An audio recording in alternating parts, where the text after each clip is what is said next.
алайда туруп кыргызча дагы орусча дагы жакшы билип. Орусча сүйлөшө билиңер мындай? Күлчөдө орустар да кыргызча сүйлөйт эле. Кичинекей максаттар бул тагдырды аныктайбы? Тагдырыбыз бүт Алладан. Тоонуну эле кыз экенсиз да мындайча айтканда. 6-класста окуйт элем, анан мен прокурор болом деп чечкем да ошондо. Кыз бала чоңойгондо мындай жакшы бир күйөө чыкса берип коет элек. Атам кызым Баековадай болот деп ошентип мотивация кыла берет эле. Реалдуулукка келгенде прокуратурада иштеген кандай экен? Советтик прокуратура, соттук системада адилеттүүлүк абдан күчтүү болгон да. Акча сунуштоолор болот, мындай эле бүтүрүп кой деген нерселер болот. 18 жыл мен прокуратурада иштеп, бир кичинекей квартирам бар эле, бир кичинекей машинам бар эле. Төргө жолдошуңуз өтөбү же сиз улуу урматтуу депутат болуп кандай болуп калат ушул жагы? Эркекти урматташ керек, сыйлаш керек. Ислам жолунда экенсиз. Бул жолго кантип келип калдыңыз? Өзүңөн эмес да, ал Кудай берген бир ушундай бакыт деп сезем да. Артта калган бир кайдагы бир арабтардын динин карманып жүргөн болосузбу ошондо мындай? Кээ бирлер өтө эле аша чабып арабтардын дини менен алардын маданиятын алмаштырып алат экен да. Жоолуктун маанисин мындай түшүнөт экенсиз да анда. Сөзсүз түрдө эле ошо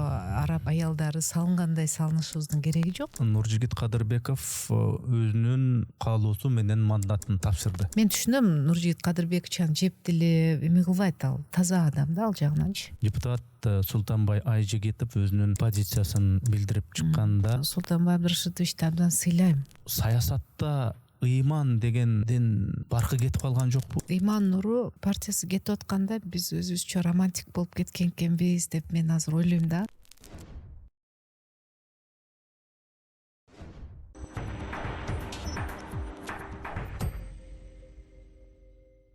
Ассаламу алейкум урматтуу көрүүчүлөр, урматтуу катталуучулар. Амансыздарбы, арбаңыздар? Биз кезектеги пикирлешүүбүздү, маектешүүбүздү баштайбыз. Аты жөнүм Эрнис Кыяз. Биз ушул подкастка атайын конок чакырганбыз бул жолу дагы. Аты жөнүн айтып коеюн. Динара Ашимова, Жогорку Кеңештин мурдагы депутаты, кош келипсиз. Ассаламу алейкум. Алейкум ассалам, саламатсыздарбы? Чакырганыңызга рахмат, Эрнис мырза. Атайын убакытты бөлүп, көп адамда пландар болот күнүмдүк. Ошол пландын ичинде биздин ушул подкастты да кошуп атайын келип бергениңизге мен ыраазычылык билдирем биринчиден. Анан эми ушул суроолорум бар эле аябай камдаган. Бере берейин да? Уруксатпы? Уруксат. Эми сизге буга чейинки ушул интернеттеги маектерди карасам, мендей болуп эле эмне үчүн ушу жолук салынып алдыңыз?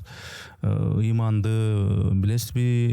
Канча түрктүктөн турат? Анан кийин тиги намаз окуйсузбу дегендерди бериптир. Мен деле ошону бергим келген. Бирок эми баягы бир четинен баштасак. Ар бирибиздин бала чагыбыз болот. Сиздин бала чагыңыз кандай өткөн? Бала чакта адам деген кыялданат. Бала баладай кыялданат. Мороженое жегим келет, балмуздак жегим келет, куурчактуу болгум келет дейбиз. Андан кийин ал максаттар өзгөрөт. Сиздин бала чагыңызда кандай кыялдарыңыз, кандай максаттарыңыз бар эле? Чоң рахмат сурооңузга. Мен алайлыкмын. Ошол Гүлчө азыр шаар болуп калды. Анда айылы болчу. Ошол Гүлчөдө туулуп, өсүп, ошол жакта окуп чоңойгонмун. Ата-энем мугалимдер болгон. Апам ошо мен окуган мектепте биология, химия сабагын берет эле. Атам болсо мен уже окуп аткан кезде атам ошол кезде партиялык ошол мекемелерде жетекчи болуп иштеген, бирок мугалим өзүнүн башында ошо мугалим болуп иштеп, мектеп жетектеп, анан партиялык жакка кеткен экен. 6 бир тууган болгонбуз. 6 бир тууганбыз негизи. 3 агам бар, 1 эжем бар, 1 сиңдим бар. Ошон үчүн эрке кыз болгонмун. Агаларым эркелетип, чоңойтушкан, жакшы окуганмын мектепте. Анан эми айтып кетсек, биздин мектеп өтө күчтүү болгон. Аябай көп жакшы окуган, кийин жакшы келечеги чоң болгон адамдар чыккан биздин мектептен. Бир чети мен ойлойм, ошо алайда туруп кыргызча дагы, орусча дагы жакшы билип чоңойгон ушу биз ошондой муун болгонбуз. Себеби ошол кезде алай погран зона болуп эсептелет эле да. Анан бир шаарча бар эле. Жалаң офицерлер жашайт эле, ошолордун аялдары ар жактан келген орус, немец, поляк ушундай аялдар болот эле. Алайда анан ушулар бизге сабак бергендиктен кийин биз Бишкекке дагы ошо өз күчүбүз менен көп жака өз күчү менен өтөт эле да. Биздин мектепти бүткөн ушул бүтүрүүчүлөр азыр дагы аябай жакшы ушу турмушун курган адамдар, себеби жакшы билим алганбыз деп ойлойм да.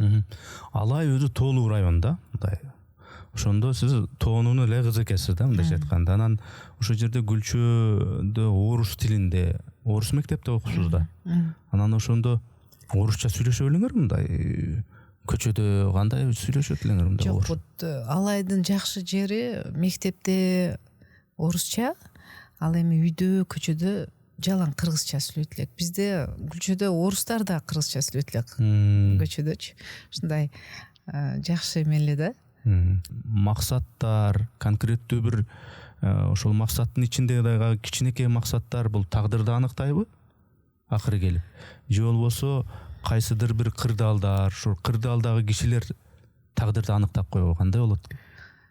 Мен ойлойм, биринчиден бул ушу тагдыр бизде эми мен ыймандагы адаммын, азыр жакшы түшүнөм да, тагдырыбыз бүт Алладан.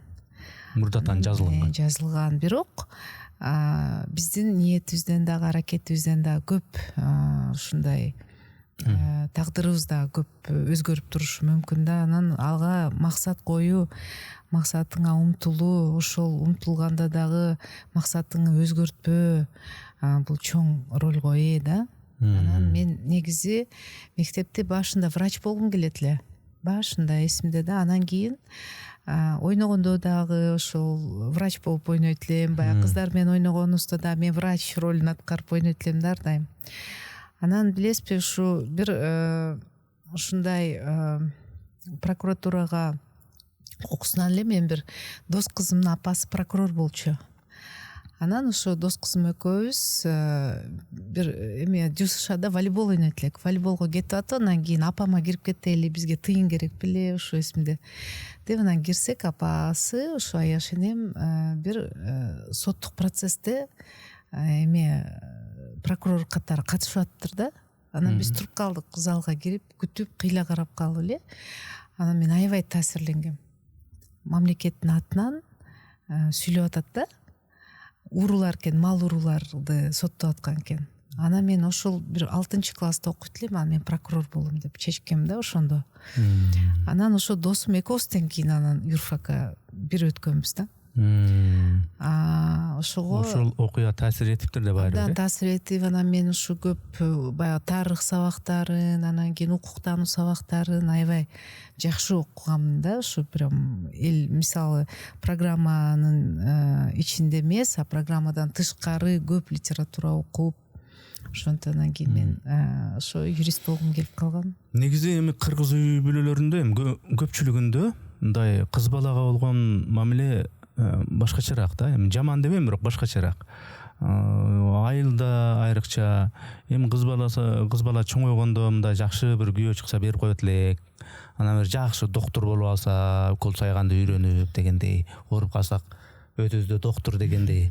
Мугалим болсо тыпыйып келип айлыгын алып, жакшына болуп бала жакасын багып жүрө берсе депчи. Анан сиз өзү ошо Гүлчөдөн болсоңуз, кыз бала болсоңуз, анан сизди ата энеңиз кандай ушундай чоңойгондо ушундай белгилүү болсо экен, депутат болсо экен, ишигил бир чоңдор жакта жүрсө экен деп ушундай өзүнчө бир мүмкүнчүлүк бериштиби? Тарбия жагынан кандай болду? Эми прокурор болом дегенде атам аябай каршы чыккан да. Себеби атам эми баягы педагог, эл менен иштеген адам, баягы биз айтып коебуз го, жарык жакта болсун деген экен да. Азыр ойлосомчу, баягы проблема жактарды көрбөсүн деген экен. Бирок атам ушу каякка барса мага китеп алып келет эле. Сөзсүз китеп, көп китеп сатып келет эле да. Башка бир туугандарыма белектерди баягындай кийим же болбосо ушундай алып келсе, мага сөзсүз көп китеп алып келет эле да. Атам мага аябай ушул жактан таасир калтырган. Апам жарыктык ушу менин прокурор болом дегеними аябай колдогон. Анан 11-класста мен медаль менен бүттүм да. Анан ал айлык медалисттерди биздин азыр анда сельхоз институт деп коет эле, Айыл чарба институтка собеседование кылып эле алат экен да. Экзамен тапшырбайт экен, ошо бизге алайга, видимо, ошол кезде ушундай эмелер бар экен да. Анан атам айтты, кызым, ушул Айыл чарба институтунан каалаган факультетиңди танда, бул жактан эле сен менен сүйлөшүшөт экен дагы, анан кийин медалисттерди алышат экен студент катары. Анан мен макул болбой атам. Мен юрфакка тапшырам депчи. Ал кезде 75 эле адам кабыл алынат эле бүт республикадан. Анан атам айтат, балам, ал жакта деген 75 эле адам экен. Өтпөй калсаң сынып каласың. Анан кийин эртең прокурор болсоң, көп адамдар сага наразы болот, көп адамдар таарынат, кээ бирлер каргайт, сага кереги жок деп атам аябай мага запрет кылды. Анан атам экөөбүз биринчи жолу мен атама ошондо каршы эме кылгам да. Атам анан как раз курортко кете турган момент экен. Анан курортко кетип, жок, сен ал жака тапшырбайсың деп коюп кеткен. Анан мен ыйлап, анан апам, ошо агаларым анда студент эле бул жакта Бишкекте. Жок, каалаган жагына тапшырсын деп атам мен аябай катуу ушундай бир эме болгонбуз да. Анан кийин анан мен өз күчүм менен өтүп кеттим юрфакка. Бирок ошо өтөрүнүн астында мен атама аябай ыраазымын. Ошо экзамендин астында атам келди, анан келип, тура кызым, тапшырып көр. 1-5 алып өтүп кетсең өтүп кет, анан 5 албай калсаң кайра эле Айыл чарба институтуна барасың деп келген да. Анан ушу Кудай колдоп мен 5 алып калдым. Кийин бирок мен ушу окууну бүтүп прокуратурада иштеп атканымда атам, кызым, Баековадай болот деп ошентип мотивация кыла берет эле. Эми юрфакты бүттүң, кызым, элге иште, жакшы иште, абдан башкача юрист бол деп катуу мага мотивация атам берип жүрдү. Урматтуулук. Анан мен ошол прокурор болгонума эч качан ошо өмүр бою наразы болбодум да. Мен чынында ошо тандап алган профессия мага ошо бакыт берди. Ошо тиги бала кезде ошо курбуңуз менен барып жанагы ошол жанагы сот процессин көрүп калдым, таасирлендим деп эдиңизби? Ошол таасириңиз анан ошол боюнча калдыбы? Анан реалдуулукка келгенде прокурор болгон, прокуратурада иштеген кандай экен, сот болгон кандай экен? Окуй, мен бала кезде ушинтип кыялданып эртим, көрсө таптакыр башка турбайбы деп мындай көңүлүңүз калган жокпу? Жок, мен прокуратурада иштеп жүргөндө башында ошо сотко катыша турган отделде иштеп калдым да. Анан ал кезде прокуратура аябай күчтүү эле, абдан күчтүү эле. Биз баягы сотторго көп эл наразы болуп жатпайбы? Бир чети советтик прокуратура, соттук системада адилеттүүлүк абдан күчтүү болгон да. Анан мен ошол убакта иштеп калдым да бир аз. Мисалы туура эмес кетип атса, соттун мисалы чечими туура болбой атса, прокуратура анда протест деп коет эле, талап берип токтотуп коет элек биз сот процессти. Анан кийин прокурор абдан катуу даярданат эле процесстергечи. Анан эл чынында эле прокуратурага келип акысыз ушундай эмени алат эле да. Юридикалык жактан дагы, анан кийин коргоо жактан дагы өтө катуу бизден жардам алат эле эл. Анан ошондуктан мен аябай өзүмдү мындай чоң адамдай сезет элем да, жаш элем да, бирок адамдар келет, ошо сен катышып аткан процессте сен чын эле аларга коргойсуң да. Чын эле баягы кылмышкерлерге мындай өзүң эле келип эле мындай жаза болсун дебейсиң. Биякта өзүбүзчө совещание, аябай консультацияларды кылып туруп анан барып сурайт элек да биз жазанычы. Анан прокурор сураган жаза адилеттүү болот эле. Азыр карап атпайсыздарбы, прокурорлор деле өтө көп жаза сурайт. Соттор дагы ар түрдүү чечилип калат. Адамдар болсо адвокаттарды алып чоң акча төлөп туруп анан кийин өзүнүн укуктарын коргойт. Анан ошондуктан мен ойлойм, азыр деле мынакей реформалар болуп жатат. Мен ушул бир ниетим бар, Кудайым буйрса, ушу прокуратура системасында бир мыйзамдар менен мурдагы адилеттүүлүк жакка бир бурам деген оюм бар да. Өзүңүз айткандай, мына сот, прокуратура тармагында эл арасында ар кандай ушундай сөздөр бар. Эми баягы негизи мындай соттор, прокурорлордун минген машинеси, жашаган үйү кычыраган. Ошондой эми жашоолору жакшы эле да. Анан ошол эле учурда коомчулукта бул тармакта коррупция бар деген сөздөр күч. Сиз ошол прокуратурада иштеп жүргөн кезиңизде ошондой бир жагдайларды көрөт белеңиз? Сиз дагы мындай мен деле ошентип койсом эмне болот деген бир нерселер болдубу? Баягы паракорчулук, ошондой элдердин тагдыры андай мындай болгон жерде баягы прокуратура сот тармагында акча сунуштоолор болот, мени мындай эле бүтүрүп кой деген нерселер болот, ошондой учурлар болду эле. Эми баягы 5 маңжа тең эмес деп коет да, прокуратурада бийлик бар да. Бийлик бар, адамды камап коюшу мүмкүн. Ошо бийликти кээ бирлер көтөрө алат, кээ бирлер көтөрө албайт да. Анан мен эми өзүм жөнүндө айтып кетсем, 18 жыл мен прокуратурада иштеп, ошо бир кичинекей квартирам бар эле. Анан бир кичинекей машинам бар эле. Анан кийин ал эмне жөнүндө айтат? Мен ошо сулуунданып, мындай кыйын болуп, мындай кавычкада кыйын болуп жүргөн эмесмин да. Бирок эле ошол эле кезде прокурор катары мен кесипкөй прокурорлордун ичине кирет элем да. Анан кийин өтө оор маселелерди мага поручать этип ушунтушат эле. Анан бирок мен аябай ушу ыраазымын прокуратура системасында көп баягындай юрист катары абдан такшы аласың да. Анан элге бир ошол 3%, может быть 5% коррупционерлер көрүнөт да, а бир 95% бул патриоттор иштейт да прокуратурада. Алардын иши көрүнбөйт, такыр көрүнбөйт. Ар бир күнү мисалы ИВСтерге барып, адамдар камалганы туурабы, туура эмеспи, кимдерди камап койдуңар деп текшерет даже прокуратура. Канчасын чыгарат. Анан ошол мен депутаттыкка барам деп 15-жылы ушу прокуратурадан кеттим да. Депутаттыкка барам деп кетип атканда дагы мен прокуратурадан аябай жүрөгүм ооруп кеткенмин да, себеби 18 жыл оңой эмес да.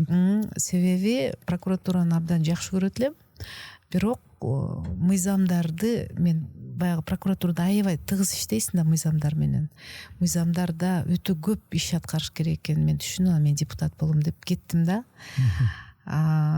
Бирок мен ушу прокуратурага ушул убакка чейин ыраазымын. Динара Ашимова деген ысымды, анын ким экенин коомчулукта эми сиз мындай публиканын адамысыз, популярдуусуз дегендей, билишет дегендей аздыр көптүр. Динара Ашимованын күйөөсү ким десе, белгилүү бир чөйрө гана билет, ал популярдуу эмес дегендей. Анан эмнен сурайын деп атам? Үй бүлөдө ушул гендердик статус кандай силерде? Мындай тиги депутат болуп келип эле, анан бутту чечип эле, анан кийин мындай үйгө келгенде кандай болуп калат? Төргө өт деп, төргө жолдошуңуз өтөбү, же сиз улуу урматтуу депутат болуп кандай болуп калат ушул жагы? Эми эркектин орду башка да. Эркекти урматташ керек, сыйлаш керек. Анан жолдошум негизи өтө көрүнө бербейт, скромный адам, бирок өзүнүн тармагында ал дагы дүйнөнүн чемпиону кикбоксинг боюнча, мастер международного класса. Ал ошо мен депутат болуп өзүмдүн тармагымда бир ийгиликке жеттим десем, ал өзүнүн тармагында жеткен. Чемпионду мен мисалы үчүн билбейт экенмин да, ошондой экенчи. Ким чемпион болгондо? Кашкараев Данияр деген. Ошо Гермес Воиновдун учурунда жана Гермес профи. Ошодон тренировка кылып, анан ал өзүнүн тарабында өзү ушундай аябай достойный киши. Анан ошого жараша мен сыйлайм албетте. Анан тарбиябыз да ошондой болгон. Анан ыймандады эле, эркектин орду өтө урматтоо менен кабыл алыш керек эркекти. Ошондо гана береке болот да үйдө. Эмне үчүн ошо үй бүлөдө ошондой маселе чыгат деп ойлойсуз? Эркек биринчи, анан аял биринчи деген маселе эмнеден улам чыгат деп ойлойсуз? Эми бул негизи баягы өтө эле киришип кетишибиз мүмкүн. Эми патриархат деген бекер келген эмес да, эркектин ролунан келген да ал. Эркек коргоочу, жоопкерчиликти ошол алат. Жоопкерчилик ала алат. Эркек ошо үйгө табып келет, бүт эмени. Азыр сиз дагы иштеп, анан кийин үйүңүзгө алып барасыз да, ошон үчүн сиздин ролуңуз өйдө. Анан эми ошону бүт эле эркектер, конечно, эме кыла бербейт, кээ бирлер ичип кетет, кээ бирлер бир азарт оюндарына кирип кетет, кумарга, ошондой болгондуктан биз азыр суроо бере баштадык да. Илгерки мен ойлойм, илгерки баягы биздин ата бабаларыбызда эркектин ролу ушу коюлган, ошону аткарышкан да, толук аткарган. Ошондуктан биз ошол бойдон келе беребиз да. Анан эми ошондой дагы деле биз балдарыбызды ошондой тарбиялашыбыз керек деп ойлойм. Бирок ошол маселе, ошол суроо пайда болгону ошо эркектердин өзүнүн баягы ролун анча аткарбай калганынан болушу мүмкүн деп ойлойм да. Түшүнүктүү. Эми дин багытында бул сиздин сырткы формаңыз, бул кыргыздын кийими эмес, бул исламдын кийими эмес, бул экөөнүн бир мындай айкалыштырган бир кийим деп мен түшүнүп атам да. Хиджабты башкача салынышат дейсиз. Бирок ошол эле учурда сиз ислам жолунда экенсиз. Анан бул жолго кантип келип калдыңыз? Эмне түрткү болду? Кандай кишилер балким, кандай кырдаалдар түрткү болду? Эми негизи жанагы иманды жүрөгүңө Кудайым өзү берет да.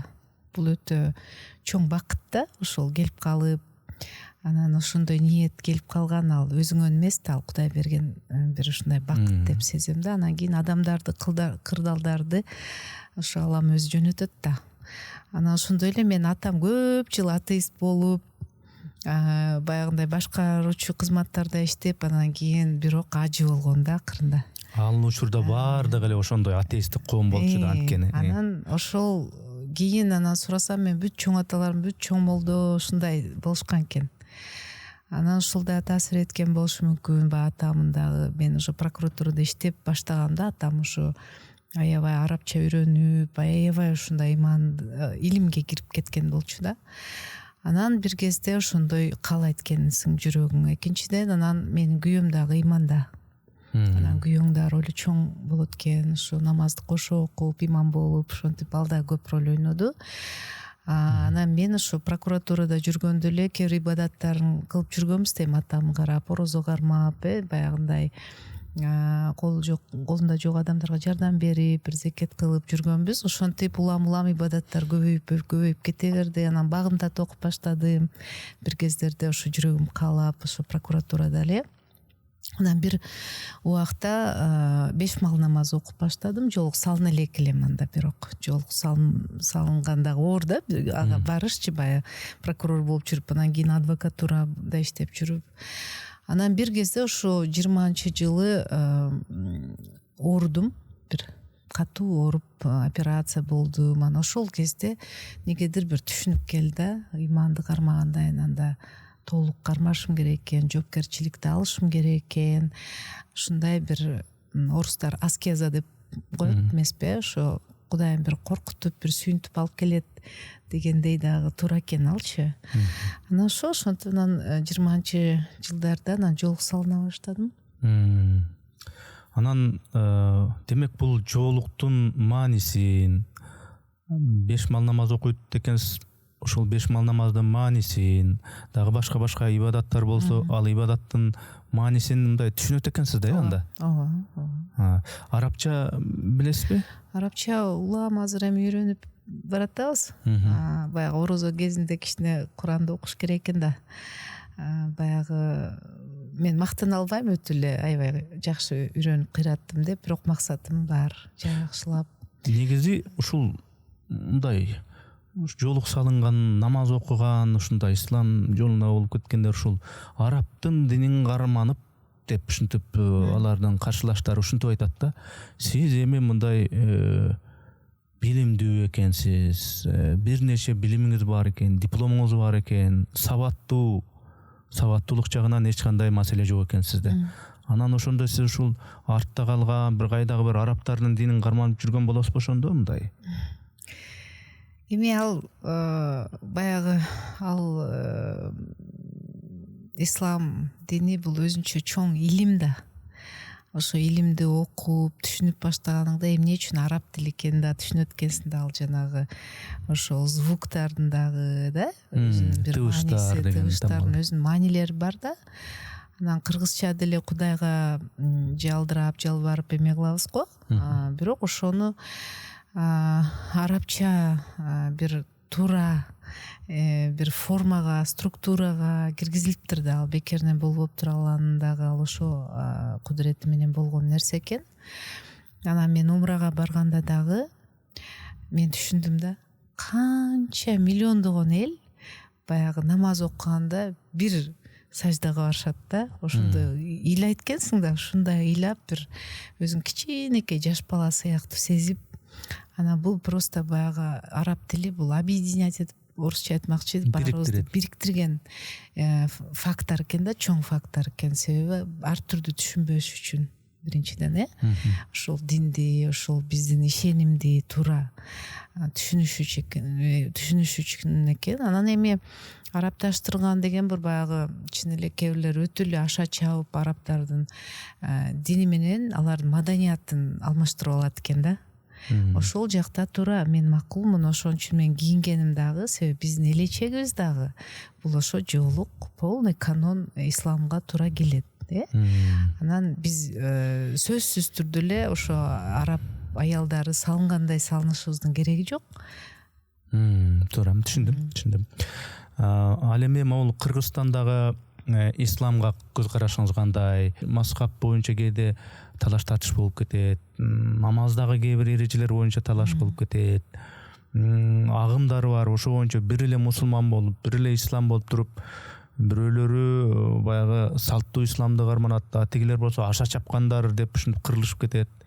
Деги эле дагы бирөөлөр айтат, мусулмандардын укуктарын мындай кордоп атат, түрмөгө камап атат, даватка чек коюп койду деп айтышат ушул жагынан. Билесизби, баягы ислам өтө сулуу дин да. Өтө ажайып дин. Анан мына сиз которуп аткан Закир Найк аябай сонун жеткирет го. Мен дагы көп ошол кишини угам да, Чубак ажын да көп угат элем. Биз ортодо жүрүшүбүз керек деп эсептейм да. Эми биз баягы динди, өзүбүздүн кыргыз нарктуулугубузду дагы түшүнүп, анан динди дагы туура түшүнүп, баягы бир өтө эле бир беткей болуп кетпешибиз керек да. Ошого биздин өлкөбүз, мамлекетибиз бүт мүмкүнчүлүктү берет деп эсептейм мен. Конституцияда бизде бар дин эркиндиги. Анан эми ислам бул ушунчалык бүт дүйнө жүзүндө өтө таасирдүү дин болгон үчүн өтө көп анын агымдары бул атайын ар түрдүү эмеле атайын кызматтар аркылуу каржыланган агымдар да аларчы. Ошон үчүн биз ал жактан дагы этият болушубуз керек. Этият болуш үчүн биздин бүт ошол укук коргоо органдары динди түшүнүш керек, туура түшүнүш керек да. Андыктан бул кээ бир учурда баягы туура эмес, жоопко тартты деп айтышат, кээ бир учурда ушундай туура эмес кыймыл аракеттер болот дегенине да мен кээде макул болом. Себеби ошол текшерген адамдардын өзүнүн мүмкүнчүлүгү ошол диний билими жок болгондуктан деп эсептейм да. А бирок мамлекет өзү баягы мыйзамдар менен коюп берген бизге бүт эле эмелери жакшы. Эми кийинүү этикети боюнча мамлекеттик кызматта, бул парламентте, жогорку кеңеште өзүнчө бир дресс-код деген бар, кийинүү деген бар. Бул жагынан сизде мындай маселе болбодубу? Анткени мындай караганда эми көзгө мындай эле көрүнүп турат. Ушу парламентте жападан жалгыз ушундай кийинген айым депчи. Анан бул жагынан маселе болбодубу сизде? Бул жагынан мындай бир мен депутат болгондуктан мага маселе болгон жок. Мисалы мен прокурор болсом маселе болмок сөзсүз турду. Ал жакта өзүнүн жоболору бар да, кандай кийиш керек, баягы өзүнүн баягы кызматтык кийими кандай болуш керек жазылат да. Баардыгы кайерде петлицасы болуш керек, юбкасынын узундугу канча болуш керек, бүт жазылган. Ал жерде маселе болмок. Депутат болгондуктан мага маселе болгон жок. Албетте мага көп критика болду. Аябай, анан көп эле аялдар, менин коллега аялдарым, кесиптеш аялдарым көп критикалашты мени. Анан эми мен бул жолду тандагандай критикага дагы чыдайм деп тандагаммын да. Эмне деп критикалашы мүмкүн алар? Эми жолукту салынбай эле тур азырынча, сен деген прическа кылып ушундай кылып жүрүшүң керек, сен деген прокурор болуп эмне мынтип чүмкөнүп алдың деген көп критика болду. Бирок ал эми мен туура эле кабыл алдым. Алардын көз караштары башка, меники башка, алардын да эркиндиги бар өзүнүн, менин да эркиндигим бар. Бирок билесизби, Эрнст мырза, мен башка өлкөлөргө барганда мени абдан жакшы кабыл алып атышат да. Кыргызстанда эркиндик бар экен. Депутат аял, депутат айым ушундай кийинсе эч ким анын эркиндигин чектебейт экен деп. Анан мен көбүнчө барганда баягы улуттук кийинип барам, бир жактарга делегация болуп барабыз. Анан абдан наоборот баары келип мен менен сүрөткө түшүп, ой, кыргыздар ушундай кийинесиңер, силердин улуттук кийимдериңер ушундайбы деп аябай жакшы көрүшөт да. Анан мен ойлойм, баягы өтө эле эми баягы практичный эмес орустар айтмакчы кийинген туура эмес. Ошондуктан мен бир ортодон бир кийимдерди дизайнерлер менен иштеп ойлоп чыктык. Азыр эми көнүп калышты баары эле. Мына азыр экранда деле көрүүчүлөр көрүп турат болуш керек. Динара Ашимова образ уяң, назик, ушундай. Анан ошол айым анан ат чабат экен да, ат жигитовка деп коет го. Анан ошол уяңдык менен анан ал атта деген ат деген анан арыштап чуркайт.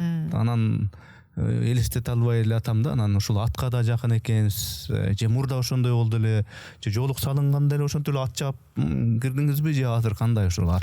Эми жаштайбыздан биз алайлыктарбыз да, эми атты жакшы көрөбүз. Анан менин балдарым атты жакшы көрүп чоңоюшту.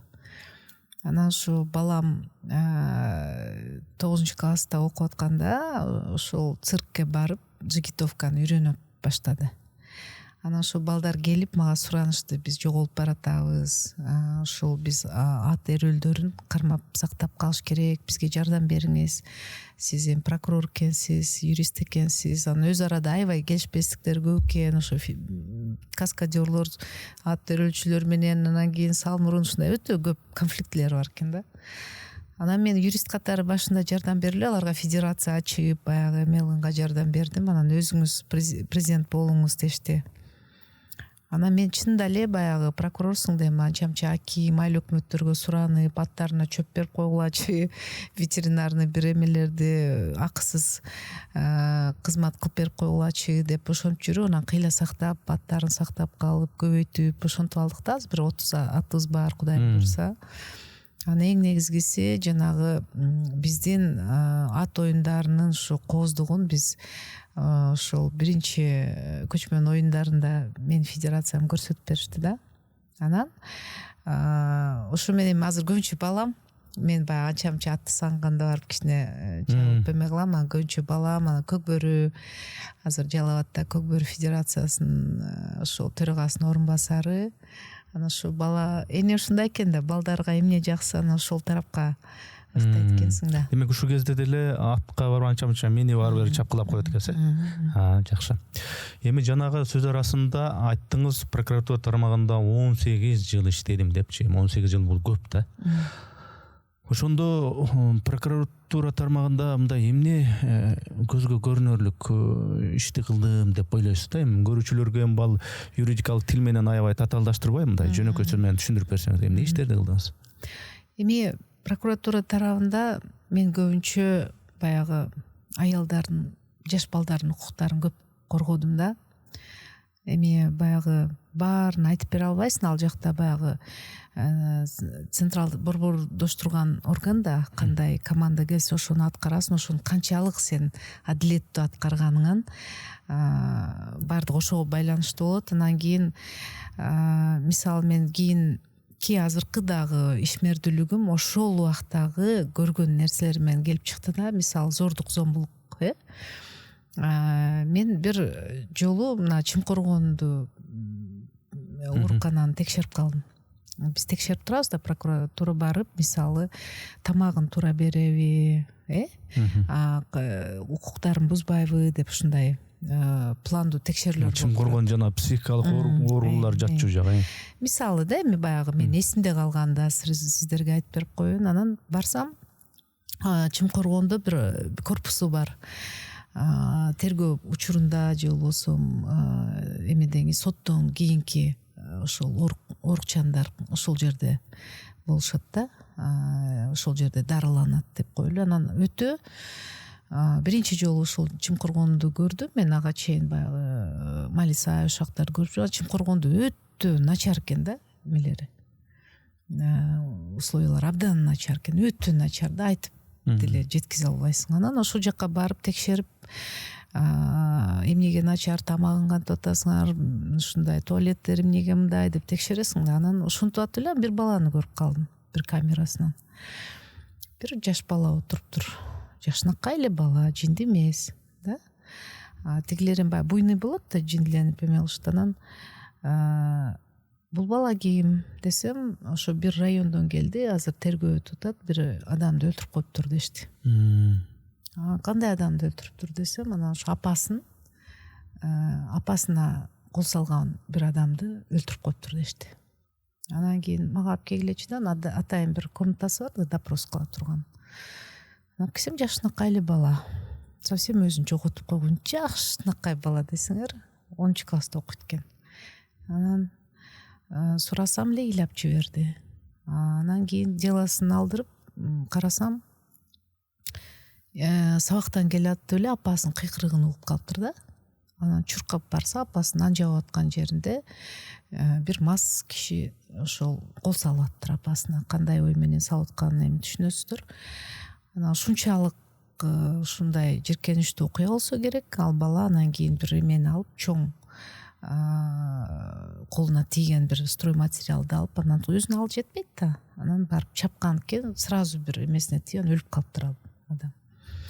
Анан ошол кезде мен РОВДга чалдым. Неге бияка алып келесиңер, бул бала бияктан жакшы болуп чыкпайт да ал жерден. Анан десем, аны ошондой айтышты: биз буну сактайлы деп атабыз, бул баланы депчи, аффект болду деп, анан ошол моментте бул невменяемый болду деп чыгарайлы деп атабыз деп. Анан мен түшүндүм да, чын эле тергөөчү тиги балага жардам берейин деп атат. Бирок бизде мыйзамдар жок ушундай учурда баланы каяка алып барыш керек, апасы эмне болду дегенчи. Анан мен бийликке салып кыйнап эле чыгарып койдум, подпискада жүрсүн деп. Бирок кийин аябай выговор алдым ал үчүнчү. Ал балдар бирок зато жакшы, кийин жакшы болуп кетти да, ал баланын иши да жакшы болду, энесине да жардам бердим. Анан ошондо мен ойлодум, мыйзамдарды өзгөртүшүбүз керек турбайбы деп. Ушундай эми ал ар бир случайны ушинтип эстей албайсың, көп случайлар болот да. Кээ бир учурда чынында эле өтө көп мамлекетке баягы бюджетине кол салган адамдарды кармайсың. Кээ бир учурда контрабандисттерди, кээ бир учурда адам өлтүргөндөрдү, ушундай көп иш кыласың да. Демек ошо эл менен иштешүү, элдин арасындагы ар кандай майда чоң маселелерди билүү жагынан мурда тажрыйба топтолуп, анан кийин ошондон кийин анан баягы парламентке, жогорку кеңешке депутат болоюн деген идея эмнеден улам пайда болду? Ким айтты? Же өзүңүз эле ушундай эле депутат болгоңуз келип эле ушундай болуп чыктыбы? Же бирөө кеңеш бердиби? Кандай пайда болду бул идея? Мен прокурор эле болуп жүрө берет элем, чын эле мага жагат эле да. Анан күндө көрөсүң да мыйзамдын туура эмес мыйзам. Мисалы бирөө арыз жазат, ага дагы мыйзам бар. А берки адам, экинчи тарап, ага да мыйзам бар. Эки мыйзам бири-бирине карама каршы келген учурлар. Маселе мыйзамда. Дайыма почти ушундай болот да прокуратурада. Анан кийин жазабыз. Өзүбүз жылда бизде бир убак берилет. Ошо кандай мыйзамдарды оңдош керек, тууралаш керек, дебюрократизация кылыш керек. Анан биз жазабыз отуруп алып, бар прокуратураны чогултат. Башкы прокуратура чын мындай китеп кылып турган жөнөтөт жогорку кеңешке. Эч ким деле окубайт да ошол нерселердичи. Анан ушундай көп мен башкы прокуратурада да иштедим, башка ар түрдүү прокуратураларда ар жерде иштедим да. Анан кийин ошондо менде анан пайда болду. Буну түшүнгөн адамдар барып, милициядан, прокуратурадан, соттон барып туруп депутат болуш керек турбайбы? Аны баягындай жөн эле иштебей, башка тармакта иштеп келген адамдар түшүнө албайт экен да деп мен ошондо түшүнгөм да. Анан максат ошондон пайда болгон. Дароо эле анан кийин депутат болуп кеттиңизби же депутат депутаттык күрөштө кандай бир утулуулар, утулуштар, тажрыйба болгондур же дароо эле депутат болуп кеттиңизби? Жок, мен 3 жолу өтпөй калгам. 15-жылы депутаттыкка бардым, партия Азаттык менен бардым. Анан кийин анда оппозициялык партия эле. Аябай мен ушу ишенет элем да, баягы адилеттүүлүккө, ошондон бардык өтпөдүк. Анан өтпөй калгандан кийин мен кайра прокуратурага кайра келбедим. Себеби мен түшүндүм, материалдык база жок экен да. Мен штаб кармай албайт экенм жакшылап. Пиар жасаш керек экен, анан керектүү адистерди алышың керек экен, аларга төлөп беришиң керек экен, анан жөн эле бензин куюп элге барышың керек экен да. Ошо жанагы кечиресиз өзүңүздү ушул жерден. Тиги Фейсбукту карасаң элечи, сен деген депутат болушуң керек, сен деген эл тааныйт, тиги бул болсоң колдойбуз эле дей берет да, негизи публиканын адамдарына, анын ичинде мага да. Бирок мен ушу сурагым келет да, ушуну улам. Депутат болуу бул эмнени талап кылат экен? Эми бул акча, менин оюмча бул акча керек экен. Керек. Анан кийин тажрыйба керек экен. Анан кадимкидей отуруп алып тактика түзүшүң керек экен. Дагы башка ушул сыяктуу дагы эмнелер керек экен депутат болуш үчүн? Вот сизге окшоп эле мен да ошону түшүндүм. Анан депутатка биринчиден сөзсүз түрдө бир материалдык ресурс керек да, бардык тактикаң дагы, стратегияң дагы, ошол кадрларың дагы ал кайра эле келип финансыга байланат экен да. Анан мен ошондуктан менде эми жакшы опыт, мен жакшы юристмин, мен чынында айта алам, мен мисалы башка адвокаттар көп, бирок консалтинг деп коет да, юридикалык консалтинг жүргүзө турган, бардык тарабын алып кете турган адвокаттар жок. Анан мен ошондой компания түздүм. Анан 6 жыл Global Consulting деп компания түзүп, ал ошол налогунан баштап, таможнясынан, кылмыш иш, граждандык иш, бүт баарын камтый турган, мен мурдагы прокурор болуп иштеп кеткен адамдар чогулттум да ошол жерге. 6 жыл биз абдан жакшы көтөрүлдүк. Мен чында эле сыймыктанып айтсам болот. Мен прокурордук кызматкермин. Азыр мисалы өзүмдүн мүлкүмө мен коркпойм да. Налог төлөнгөн, чоң биз баягы судебный бир дагы процессти эме жеңилген эмеспиз да бизчи. Анан канча компания, инвесторлорду биз коргодук да. Анан бирок ошончо акча таптык адал жол менен. Ошентип декларацияларыман, мисалы мен коркпогон прокурормун деп эсептейм да. Прокуратурадан кеткенде мен ушу 2 комнат квартирам бар эле, бир кичинекей машинам бар эле. Анан азыр Кудайыма шүгүр, анан мен өзүмө жетиштүү ошол эмки выборго бара турган базаны түздүм да 6 жылда. 6 жылда түздүм. Түзүп анан 20 жылда анан кийин Иман Нуру менен бардык. Анда мекеним Кыргызстан, ушул партиялардын айынан өтпөй калдык. 3 жолдун 3-үчүсүндө өттүм да. Анан кайрадан 21 жылы дагы бардык. Анда деле бирок талап кылынды. Себеби баннер жасаш керек, штабтарга андай-мындай. Ушуну биз баягы Нуржигит Кадырбековичтин, ал киши катуу иштеди, бүт кыдырып, эл менен жолугуп атты. Мен көбүнчө баягы уюштуруу жагы менен анан бүт ошол акча кете турган жактарында отурдук бир нече адам. Көрдүңүзбү, Нуржигит Кадырбекович деле канчалык элде популярдуу болсо деле ал ошол баары бир талап кылынат экен да. Каржы деген. Каржы талап кылынат экен. Эми ошол Иман Нуру партиясы боюнча да, сиз ошол партия аркылуу парламентке келдиңиз, депутат болдуңуз да. Анан Иман Нуру десе, муну ушул Нуржигит Кадырбеков түзгөн деп эсептешет да. Анан бирок мен буга чейинки ушул интернеттен карадым, бир маегиңизди айтыпсыз, андай эмес. Нуржигит Кадырбеков ал Иман Нуру партиясын түзгөн эмес деп ачык эле мындай жазып айтыпсыз. Анан өзүңүз кантип анан ушу көп партиялардын ичинен ушул Иман Нуру деген партияны тандап, анан ушу менен келип калдыңыз ушу жак? Мен аябай партияларды тандадым чынында 20-жылы. Анан кийин мен агам бар, көп жылдан бери өзү аяш агам болуп, анан агадай болуп калганда көп жылдан бери Молдокасымов Кыяз Сатарович. Тарыхчы абдан мен сыйлайм ал кишини. Анан ошол киши мен агам менен экөө анам мага айтышты, эми сен намаз окуп баштагансың, сага мындай башка партиялар менен барсаң саясат өтө эме сага оор болот, жакшы адамдар менен бар деп. Анан кийин ошондо анан кыясаттары айтты, Иман Нуру деген партия барабыз деп атышат. Менин ушу бир тааныш эмелерим Нурбек, Айбек Осмоновдор ошо партияны алып баратат экен. Ошолор менен мен сени тааныштырайынчы деп тааныштырды. Анан алар мага таанышарыбыз менен эле мага анда аялдардан биринчи орунду сизге беребиз, же 4-үнчү баягы эме кетесиз дешти.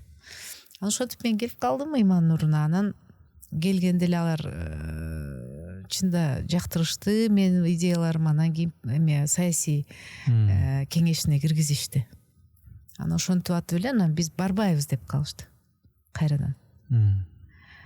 Себеби ошондой бир ошол учурда мекеним Кыргызстан, аларга ошондой эме койгон окшойт, талап барбайсыңар депчи. Анан мен уже саясий кеңеште болуп калдым. Балдар, мынанча адам уже чогулду, документтерибизди тапшырдык, кантип барбайсыңар?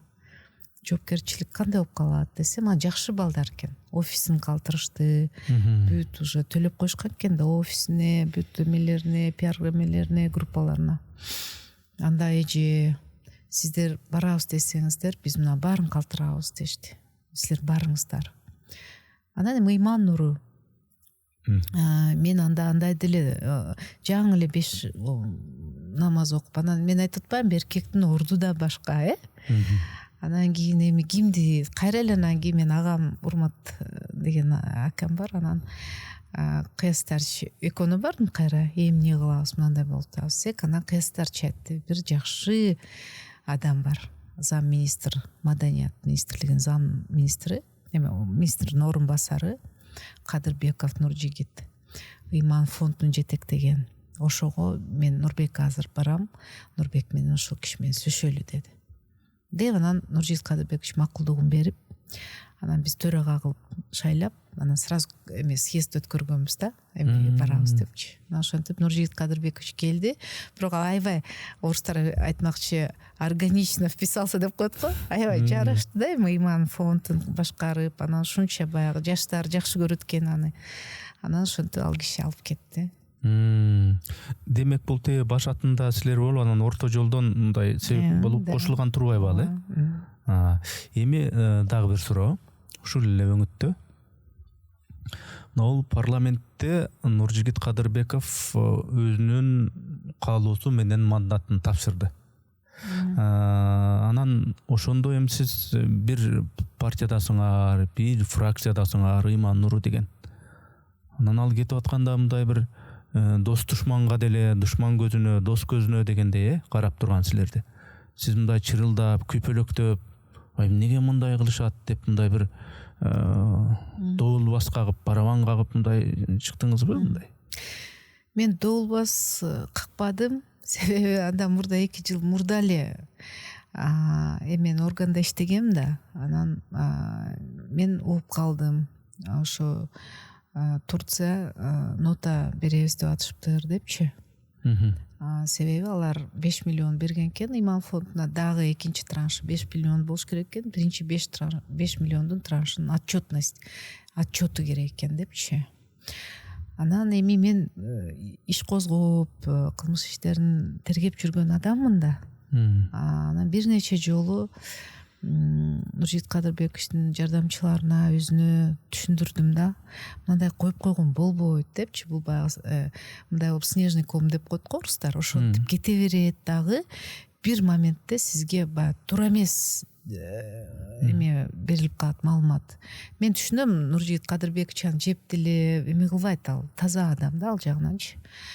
Анан бирок анткенибиз мен ошол эле учурда кылмыш жаза кодексин жакшы билем да. Мыйзам деген мыйзам дейм. Ал жерде жедиң деген башка беренелер бар. Бир берене бар да, жанагы шалакылык деп коет го, халатность. Ал контроль кыла турган жерде кылбай койдуң деген берене бар да. анан ошого отчетность кирет сөзсүз түрдө да. Ал бухгалтер жасай турган ишти жетекчи контролдоп аягына жеткиргенге ошол бүт кыймыл аракети жетпей калган деген ушундай бирине бар да. Эми мен Нуржигит Кадырбекович канчалык айтпадым, бирок анчалык болот дагы деп ойлодум. Бирок мен айттым, бул кийин сиздин ушундай бир саясий жолуңузда өтө жакшы эмес негатив алып келет. Анан азыртан аудитордук бир какой-то корутунду жасап, бүт кеткен акчаны тактап туруп, анан отчетко ошону негиз кылып туруп берип коюш керек турса. Мандатты тапшырып кете электе эле сиз айтып жүрдүңүз ага. Бир нече жолу айтсам, Нуржигит Кадырбекович угуп атты, бирок ал киши баягы эме творческий киши да. Чыгармачыл киши, андай нерсеге мындай көп көңүл бөлбөйт экен да алчы. Анан баягы может бирөөлөр ишенчек дагы кишкен, анан эме кылбады да. Анан ошол учур болгондо мен Индияда элем. Ошол бир командировкада Индияда болуп аттым эле. Анан Нуржигит Кадырбекович менен байланыштым. Угуп калып, мага ошо фракциянын мүчөлөрү чалышты, Динара ушундай болуп атат деп. Анан Нуржигит Кадырбекович, сиз тазасызбы, чын эле деп эми ачык эле да, коркот турган жериңиз жок да. Жок, мен вообще жерде коркот турган жерим жок. Нуржигит Кадырбекович азыркыга чейин эле интервьюларын көрүп, ал жеп алды деген жагын эле карап атат да. Жеп алган жок ал киши, чын эле ыймандуу киши, бирок баягы жоопкерчилик жагы, баягы халатность жагын карабады да. Анан мен айттым, анда аягына чейин түшүндүрүңүз элге да, парламентте да түшүндүрүңүз, жетекчилерге да түшүндүрүңүз, Турция тарабына, Иман фондуна да түшүндүрүп, дагы деле ошо аудиторлук эме кылып туруп, текшерүү жүргүзсө болмок деп мен эми баягы өзүм юридикалык практикаман айтып атам. Бирок мен келдим, мен учуп келсем, уже Нуржигит Кадырбекович жазып коюптур. Анан мен таарындым Нуржигит Кадырбековичке, өз ичимен, эми бизге эл ишенич көрсөттү да. Биз аябай ишенич менен, биз тыйын кетирбей ушундай баягы я имею в виду элге акча берип, же неме кылбай келген партиябыз да. Анан мен кичине таарындым ошол кезде. Мындай кылган болбойт эле да деп таарындым да. Демек лидер катары юридикалык жагын топтоп туруп, кынаптап, могул мындай болгон, ол мындай болгон, мен аны жеген эмесмин. Бирок могу жерден ушундай бир нерсе кетип калган болушу мүмкүн деп, анан элге дагы түшүнүктүү кылып, баягы өзүнүн деле көп суроо болбоду, кийинче анан өзүнүн деле эмесине, репутациясына жакшы болмок деп мен эсептейм да. Анан эми тилекке каршы ушундай кандай болсо ошондой болуп калды. Анан фракцияны андан кийин мен жетектеп калдым.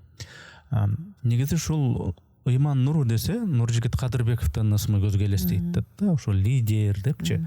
Ал кеткенден кийин өзүңүз айткандай, мына парламентте Ыйман Нуру фракциясынын лидери сиз болдуңуз. Ошол лидер катары, Ыйман Нуру фракциясынын лидери катары фракциянын салмагы, сиздин салмагыңыз кандай болду деп ойлойсуз? Ошол фракция менен эсептештиби башка тараптар? Мен ошо түшүндүрүп коеюн дегеним, Нуржигит Кадырбекович ошо партиянын төрагасы боюнча эле калды да. Ооба. Фракцияны 5 адам гана түзөт. Ал жерде мен ойлойм, биз аябай жакшы иштедик. Себеби мен уже фракциянын жетекчи болуп калгандан сүйлөшүп, биздин багытыбыз жашыл багыт болсун дедим. Биз эми ошол кезде эми ага чейин түшүндүк да, баягы Ыйман Нуру деп барып алгандан кийин биринчиден биз светтик өлкөбүз, биз кандайдыр бир диний баалуулуктарды ал жерде айтпайбыз дагы, Анан ошол эле учурда баягы Нуржигит Кадырбекович боюнча ушундай кылмыш иш болуп калды. Анан мен ага чейин өзү экология жактан көп мыйзамдарга киришкем да. Анан мен айттым, бул баягы табигатты колдоо, бул биздин бир парзыбыз бул дагы деп тургандан кийин мен эң негизги биздин эмебиз, мен ойлойм ошол убакта 12 жылдан бери эч өткөрбөй аткан бир нече мыйзамдарды өткөрдүк. Бул ошонун эң негизгиси бул биологиялык коопсуздук жөнүндө мыйзам. бул азыр билине элек бир 5-10 жылдан кийин өтө жаман натыйжаларды көрөбүз да. Биз азыр биологиялык коопсуздукту сактабай аткан үчүн жеп аткан этибиз, тамак ашыбыз, балдарыбызга берип аткан нерселерибиздин баары, эртең дагы бир ковид чыкса бир лабораториябыз жок биздин, эртең бирөө келип туруп бизде биологиялык бир эме курал чыгарам десе бизде контроль жок. Анан ошону биз бөгөт койдук да. Мен почти ушул фракция менен кошо 2,5 жыл катуу күрөштүк көп инстанциялар менен. Ушу рахмат, биздин өлкөбүздүн башчысы колдоп берди. Өтө көп акча кетет бюджеттен, антсе да колдоп кол коюп берди да ушул чоң мыйзамыбызга. Анан ошол мыйзамды менен кошо баягы өтө чоң адал индустрияга биз багыт жасадык. Көп жардам берип ошол биз адал, халал индустриянын түшүнүгүн киргиздик эмеге, биздин мыйзамдарга. Себеби азыр көрүп атасыз го, халал деп жазып коет, ал халалбы, адалбы биз билбейбиз да. Ошонун бүт азыр биз стандарттарын эме кылганга чоң. Анан эмки багытыбыз азыр алып кетип атканбыз, бул ошол банктар азыр аябай сүткөрлүк кылып атпайбы?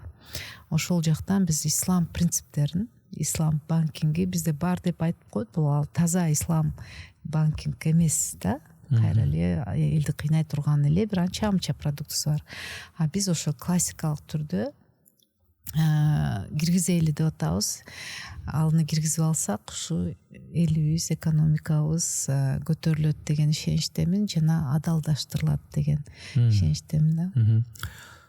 Парламентте кыргыз-тажик чекарасы боюнча маселеси боюнча депутат Султанбай Айжигитов өзүнүн позициясын билдирип чыкканда, мен мына интернеттен да алып турат ушул маалыматтар. Сиз ал позициясы менен ушул фракциянын башка мүчөлөрү менен макулдашкан жок деп, анан кийин ал фракциядан чыгарылып салынды, четтетилди. Анан эми туштан ошол кишини жаалап атканда ошондой кадам канчалык деңгээлде туура болду деп ойлойсуз, же биз билбеген, коомчулук билбеген дагы бир нюанстар барбы?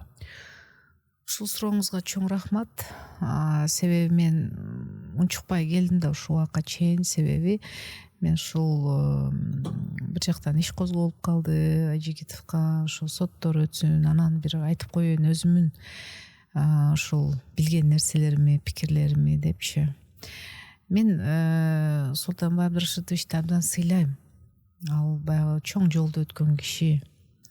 Бирок биз баарыбыз деле билбейбиз. Мисалы 10 жылда мен психологиям кандай өзгөрүлөт, эми Кудайым намаз менен ушу туура жолдо кетербиз деген ишеничтемин. Бирок ал киши көп башка депутаттарга караганда чегара маселесин абдан жакшы түшүнөт да. Губернатор да болуп иштеген. Ал маселени мен да жакшы түшүнөм.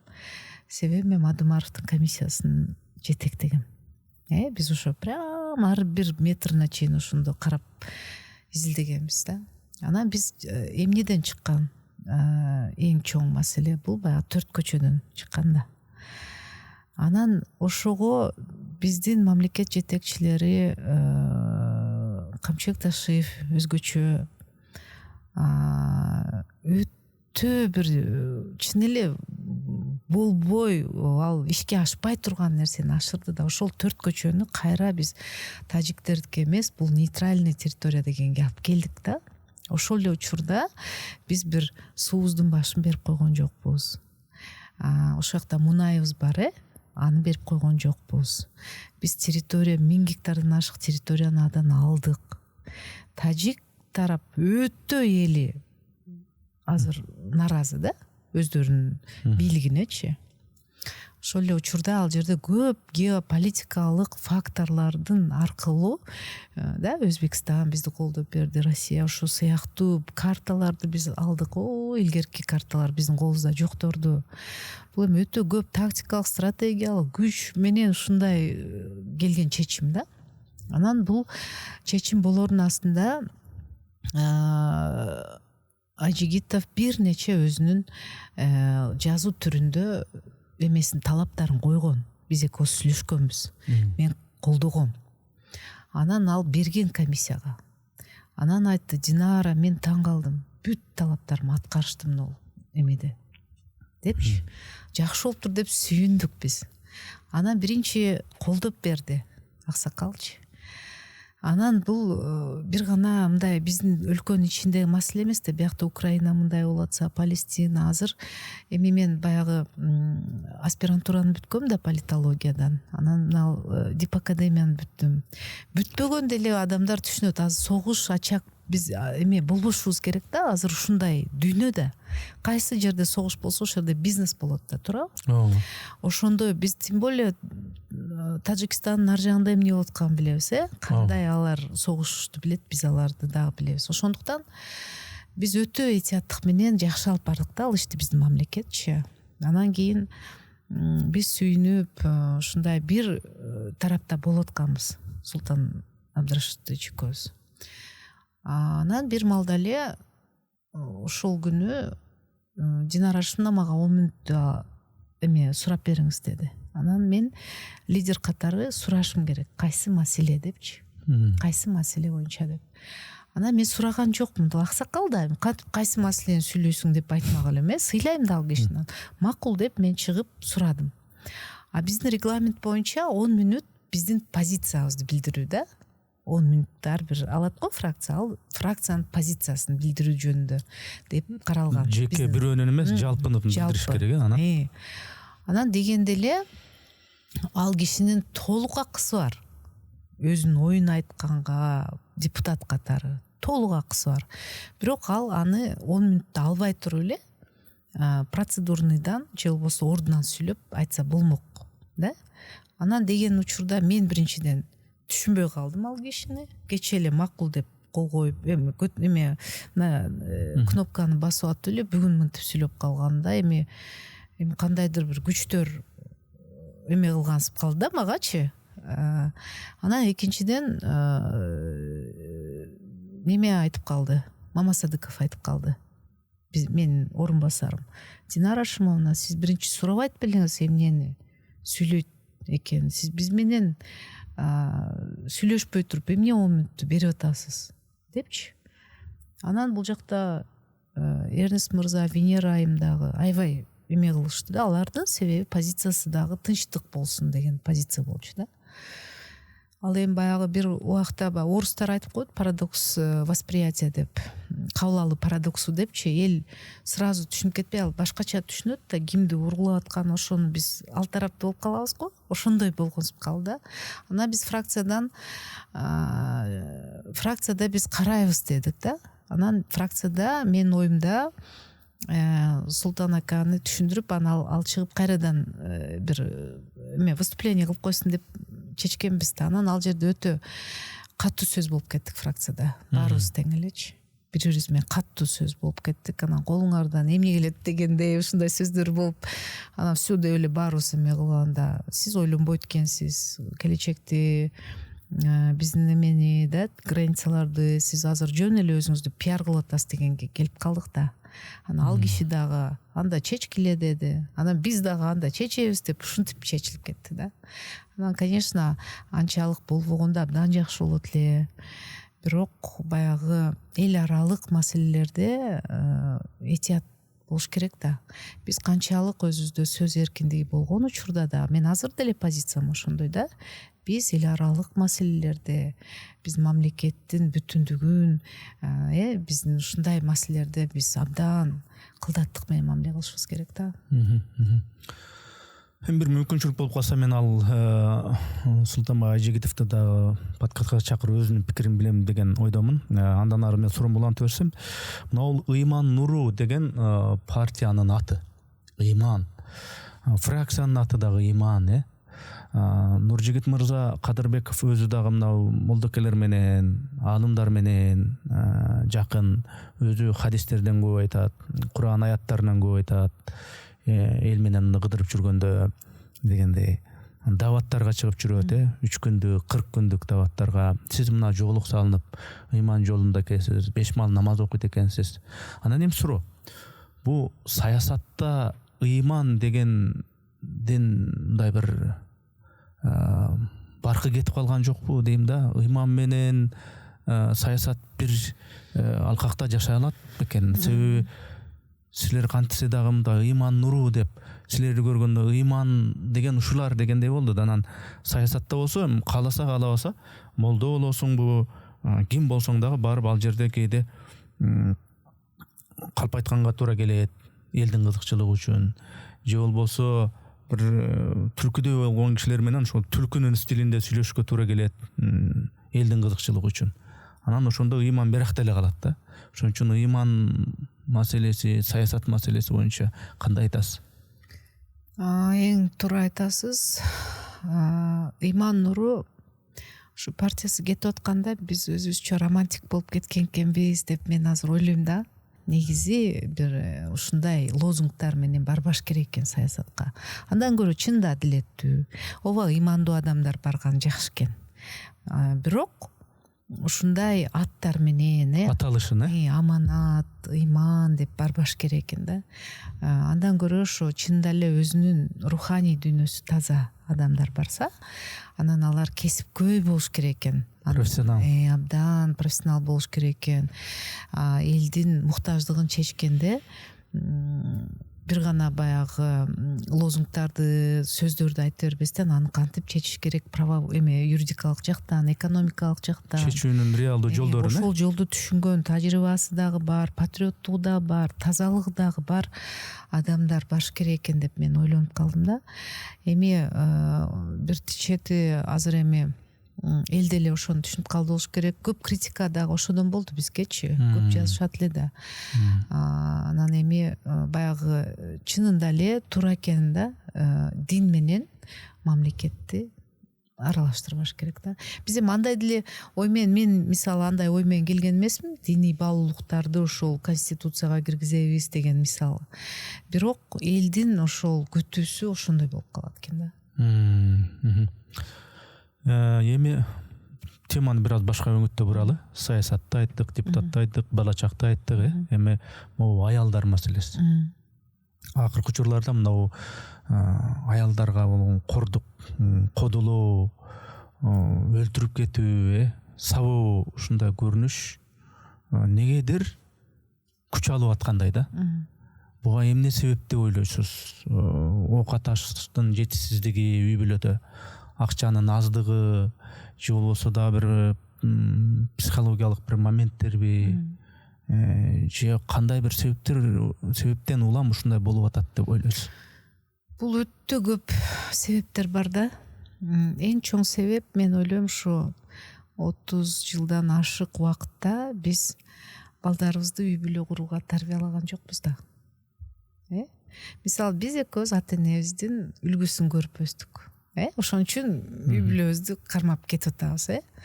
Анан канча адамдар челнок болуп кетти, баягындай башталганда, экономикалык кризистер башталганда балдарын туугандарына таштап көптөрү кетти. Ушундай болду, ар нерсе болду. Ошол кезде мен ойлойм, бир өзүнчө азыркы бир 30 жаштагы, 30дан ашкан балдар үй бүлөнүн, жакшы үй бүлөнүн бир эмесин көрбөй калды, үлгүсүнчү. Анан конфликт бардык эле үй бүлөдө болот да, болбой койбойт да. Ошол конфликтини агрессивдүү түрдө гана чечишти билип калышты да. Күч менен, муштум менен. Күч менен, муштум менен, агрессия менен. Ал биринчи чоң фактор да ушул. Экинчиден биз жеген тамак аш. Азыр ошол илимий изилдөөлөрдүн негизинде уже далилдешпедиби? Биз жеп аткан ГМО, ар түрдүү ошол кошумчалар биздин бүт денебизге, ал ошо өзүбүздүн мээбизге дагы чоң таасир этет экен да. Тез агрессия пайда боло турган жактарга. Анан кийин кандай азык жесең, демек ошондой адам болосуң. Ошонун ичинде эле мен ойлойм, баягы адал дагы эместе көп тамактар турабы? Биз билебиз илимден адал эмес тамак кандай натыйжага алып келет. Ал жагын дагы биз карабадык канча жылдан бери. Анан экономикалык дагы шарттардын начарлыгы дагы бар, бул да фактор катары. Мисалы, көп үй бүлөлөрдө эркектер баягы өзүнүн оюндагыдай кылып акча таап келип бага албайт да. Анан ошону көп учурда ролдор алмашып калган, аял кишилерге акча табыш оңоюраак азыркы учурда. Анан ошону дагы баягы туура түшүнүү, үй бүлө куруу мектептери жок да бизде. биринчи уруш болгондо эле башын чаба койбойт да, биринчи башталат да урушчу, бир анан дагы көбөйөт ушинтип кете берет да. Ошондуктан мен 3 жыл жаздым мыйзам, 12 кодекс, 12 мыйзамга мен өзгөртүү киргиздим да, системаны өзгөртөлү депчи. Анан азыр эми билинип келатат, биз жакында эле мыйзамдардын баарын өзгөртүүлөрдү кабыл алдык. Мисалы ошонун артынан электрондук браслеттерди киргизишибиз керек экен деп мен мыйзамдардын артынан юстиция алып келди. Кечээ прокуратура арест кылышыбыз керек экен, баягы өтө кооптуу учурларда деп аресттин мөөнөтүн көбөйтүп келишти. Ушинтип система кетип атат да. Бирок буга убакыт керек. Анан эң негизгиси биз тамак аш, өзүбүздүн ыйман, мораль баарын карашыбыз керек. Анан мен бул маселе боюнча биздин президентибизге киргенмин, доклад кылганмын. Мына мыйзам баардыгы колдобойбуз деп атышат депчи, баягы бир нече мыйзамдарды мындай огромный эме болуп атат. Анан дегенде анан кийин президент менден сураган, мына педофилдерди кандай кылсак болот, кандай деген оюңуз бар деген. Анан мен ыймандамын, бирок педофилдер аларды эме кылган болбойт да. Алар ушундай бир ошибка природы десек болот да, ушундай жырткычтар да, мындай караганда адам сыяктуу көрүнгөн. Анан ошол кандай карайсыз сиз ушу өлүм жазасына деген да. Анан мен өзүм проектимди жасайм деп чыктым, анан жасагам. Биринчиден биз баягы ООНдун декларациясынан чыгышыбыз керек экен. Экинчиден биз ошо соттук эме кылбашыбыз керек экен да. Күнөөсүз адам эме болуп кетпеш керек экен. Үчүнчүдөн ар бир учурда бир, менин оюмча, бул баягы дин жакта дагы да бар да, Кудай берген өмүрдү Кудай өзү алат деген дагы жагы бар да, моралдык жагы бар. Ошол жагын биз консультация жүргүзүшүбүз керек экен да, диний эме. Ошол эле учурда кээ бир дин өтө катуу кармалган өлкөлөрдө бар, бул жаза бар да. Анан ошолордун опыттарын карап туруп, мен өзүм проектимди жазгам. Эң негизгиси ошол жазаны ошол сот чыгаргандан кийин 5 жыл мораторий ошол адамга дегем да. 5 жылдын ичинде башка анын акысы бар да, кайрадан далилдегенге депчи. Бирок аларды антпесек бул көбөйүп баратат. Бул баягы менин оюмча бир инфекция сыяктуу болуп кетип баратат да. Азырчы баягы бир аз оорукчан адамдар ошол тарапка эле өтүп баратат да, себеби коркунуч сезими жок да. Ал адамдар мындай турмушта деле мындай баягы бизге окшоп нормалдуу түрдө жашабайт да. Аларга өзү эркиндикте же эркиндикте эмес жашоонун өтө деле эмеси жок да, айырмасы жок да. Бул өтө оор маселе да негизи. Негизи мына ошондой кылмыштарды көргөндөчү реакция кандай болот? Мына балыкчыдагы жанагы секелек кыздын зордукта алышы, анан зордукта туруп анан кийин өлтүрүп коюшу, мына Агордо жан конуш тараптагы жанагы 2 киши өлтүрүү. Эми аларымда карап туруп эле сот боту жок эле мындай өлүм жазасына кетсин деген келет да. Бирок ошол эле учурда жанагындай саясатта айрыкча ошол жасабаган кылмышты ушул жасады деп туруп подвалга алып кирип туруп колун жанчып, өпкөсүн үзөтүп, мен ушул кылмышты жасадым эле деп туруп жок кылуу жагы күчөп кетпейби? Ушул жагы кандай болуп калат? Анын баарын өтө оор алдын ала айтыш, себеби аябай ушул укуктук системасы күчтүү жактарда дагы соттук катачылык болот экен да. Ошондуктан андай эмени кылбастан бир гана педофилдерге деш керек да. Бир гана жаш балдарга деш керекпиз да. Эми башкаларыбыз эми дагы да ошол кечеги сиз айтып атпайсызбы, баягы кызыбыз 17 жашта да, бала да, алчы 18ге чыга элек жаш бала да, кандай ичибиз ачышып атат да. Ошол жок дегенде балдарыбызды мындай адамдардын коркунучунан сактап калышыбыз керек да. Анан биринчи бир кандайдыр бир жок дегенде 10 жылдык 20 жылдык мөөнөткө менимче катуу жазаларды киргизбесек көбөйүп кете калат. Мен оюм ушундай да. Негизи ошол маселени зордук зомбулук, жалпысынан зордук зомбулук маселесин сиз ушул биздин өлкөнүн масштабында эмес, Бириккен Улуттар уюмуна чейин бул маселени көтөргөнсүз да. ошондой абройлуу эл аралык уюмда көтөрүү менен маселе кайсы жагына чечилди? Деги эле майнап болобу же тек гана ал бир формалдуулукпу? Жок, мен ал жакта барып биринчиден ушул Кыргызстанда демократия бар, эркиндик бар. Ушу мен жол салынган аял мынакей келип Нью-Йоркто силердин астыңарда доклад кылып атам деп сүйлөгөм да, диний жактан депчи. Ошол эле учурда баягы зордук зомбулук боюнча мен мыйзамдар жазып атканда көп критика болгон ал тараптан.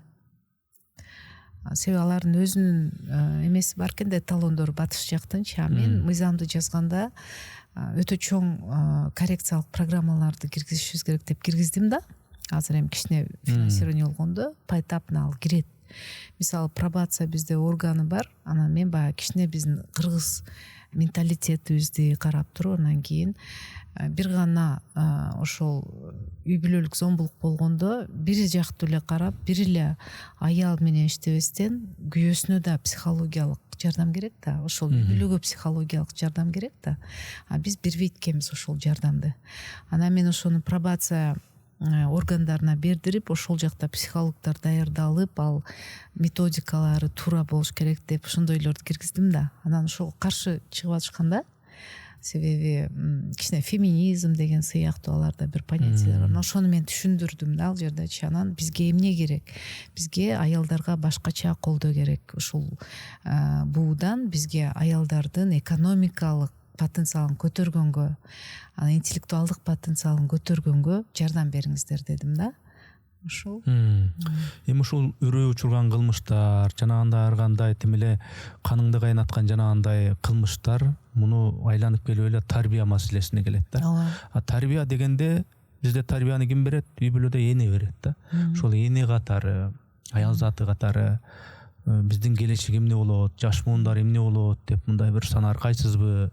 Буга негизи кандай чара көрүш керек? Жөн эле проблеманы баарыбыз билип көрүп аткан проблеманы проблема экен деп айтып коюш башка.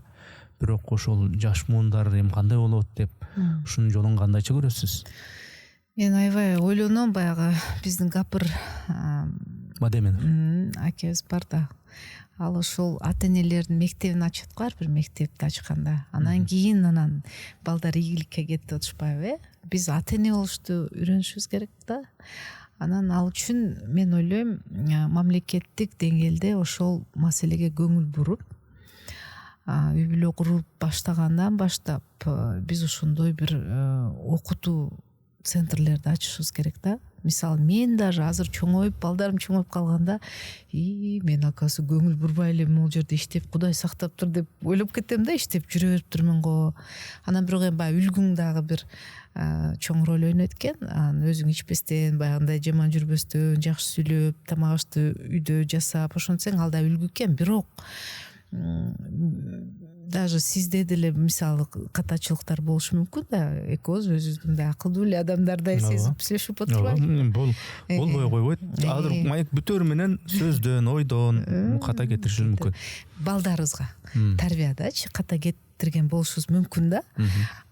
Элестетсеңиз, ошо жакшы өзү тарбия албай калган ата-эне же болбосо өзү жакшы билим албай калган, кыйынчылыкта, бир жакта миграцияда жүрүп калган ата-эне кандай берет да, ага кыйын да жакшы туура тарбиялган. Ошон үчүн биз бул жакты эми баардык маселени чече албасам да, мен ушул жакты азыр чечейин деген оюм жок. Дегенде ар бир айылда ушундай центрлер болсо, ата-эне болушту үйрөтүш керек да, эне болушту үйрөтүш керек да. Анан биз энелерибиздин потенциалын көтөрүш үчүн кайра эле алардын билимин, ыйманын көтөрүшүбүз керек.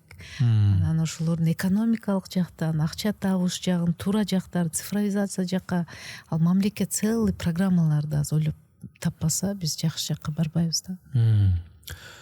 Сиз тоонун кызы экенсиз, Күлчөдөн болот экенсиз. Мен деле ошо Күлчөнүн бери анда бир айылда, Кызыл Суу деген айылдан болом. Бирок бүгүнкү күндө экөөбүздүн реалдуулугубуз кайсы? Биз Бишкекте жашайбыз да. Бишкекте мына күз келди, ана аз өтпөй мында кыш келет дегенде. Кыш келгенде эмне болот? Ыш, смог, түтүн болуп чыгат да. Мен ошону бир сурайын деп атам. Эми сиз өзүңүз юрист, анан кийин 18 жылдык прокуратурада тажрыйбаңыз бар экен. Анан депутат дагы болдуңуз, ошол мыйзамдык деңгээлде элдин арасындагы көйгөйлөр кантип чечсе болот, ошол боюнча сиздин оюңуз кандай? Ушул мындайча айтканда, орусча айтканда элементардуу ушул ыш маселесин кантип чечсе болот сиздин оюңузча? Рахмат сурооңузга. Эң ушу керектүү суроо да мага. Мен жүрөгүм өйгөн суроо. Анан бир эле жүрөгүм өй бербей, мен чын эле ушу 4 жыл болсо, 4 жыл мен ушу маселенин үстүнөн иштедим. Өзүңүз көрүп атасыңыз го, смокко чакырабыз. Эмне деп эле биз кыйкырып сурай беребиз, алар деле бир жоопту айткандай болот. Деле бир нерсени айта берет, бир эме жок да. Тыянак жок, суроолорубуздун деле бир мындай эмеси жок да, мааниси жакшы эмес, алардын деле ушундай. Анан карап келсем, акыры мен аябай көп бул маселеде эме кылдым да. Кытайга барып келдик, бир делегацияда Пекинде ушундай иш болчу экен да, аябай таптаза да. Пекинге мен өзүм да баргам, 3 шаарда болгом. Чындап эле бийик имараттарда, отелдерде асман көрүнбөйт да. Азыр таптаза экен. Анан кийин кантип мындайга келишти. Анан Кореяда ошо Германиялардын эмесин, опыттарын. Анан билесизби, биз оказывается эң негизи канча ал бир баягы иш болгондо бир 7 химиялык элемент абага эме болот экен да, өрттөн, баягы пластиктен, анан кийин машиналардан, чаңдан, көмүрдүн отходдорунан ошол эмелер көтөрүлөт экен абага аралашат экен. Анан биз смог менен дем алат экенбиз, ооруйт экенбиз. Ал анан кийинки экинчи этабы мөңгүлөрүбүзгө баягы жылуулукту көбөйтүп жиберет экен дагы. Климатты эме кылып туруп мөңгүлөрүбүз эрип баштайт экен да. Анан ошол маселе копторго катыштым. Мен Дубайда болгон, быйыл эмеде Бакуда болгон копторго барып катыштым. Анан ошондон түшүнүп билип, анан кийин мен түшүнгөнүм, биз айтып атабыз, канча көлөмүн билбейт экенбиз биринчиден. Да, бир баня канча, же ТЭЦибиз канча ошондой выброс жасап атат, билбейт экенбиз, эсептешти билбейт экенбиз. Анан канча, мисалы биз фильтр койдукпу, же болбосо машиналарга фильтр койдукпу, канчасын биз нейтралдаштырып атабыз, билбейт экенбиз да. Ошону билбеген үчүн бизге биз ушул эле тура беребиз, ушул эле эмебизде. Себеби кыйкырып кала беребиз, маселе чечилбей кала берет. Чечилбей тура берет. Анан кийин бизге баягы президентибиз чоң трибуналардан айтып атпайбы, биздин жашыл демилгелерибизге биздин тышкы карызыбызды алмаштырыңыздар депчи. Аны алмаштырыш үчүн биз эсептешти билишибиз керек экен да. Качан биз эсептегенди билгенде, анан бизге жашыл инвестициялар келет экен. Себеби бүт дүйнө жүзү, алдыңкы өлкөлөр азыр уже башка системага өтүп атышыптыр да. Бул орусча айтканда углеродный единица деп коет экен. 26-жылдан Европа углероддук салык киргизет да. Көрдүңүзбү? Анан ошону мен азыр климат жөнүндө мыйзамды ошол жазып, 4 жылдын ичинде жаздым. Коомдук талкуудан өттү. Эме тилекке каршы комитеттерге өткөздүк эле, токтоп калды. Биз бирок мен чоң максатым ушу мыйзамды өткөрүп алсам, бизде механизмдер түзсөм, анан кийин жылыш болот экен да. Анан жылыш болуп, анан кийин бир чети өтө чоң мүмкүнчүлүктөр Кыргызстанда бар экен. Биздин географический ушул эмебиз өтө сонун экен да. Бизде эгилсе, бизде ошо климат, биздин температура пасаят экен. Бизде ошондой болуп нормалдаштырылса, биз бүт ошо орто Борбордук Азия менен Кытайдын чөлкөмүнө биз жакшы эме алып келет экенбиз да, климат. Эми ал өтө чоң глобалдуу, бирок ошол глобалдуу темаларды алганыңда көп иштейт экенсиң да, аябай. Кайра эле анда ошо парламенттин деңгээлинде, өкмөттүн деңгээлинде бул маселе каралыш керек экен да. Анан ошондо эми парламент деп атпаймынбы? Парламент болсо мөөнөтүнөн барда тарап кетти. Анан шайлоолор болсо белгиленди.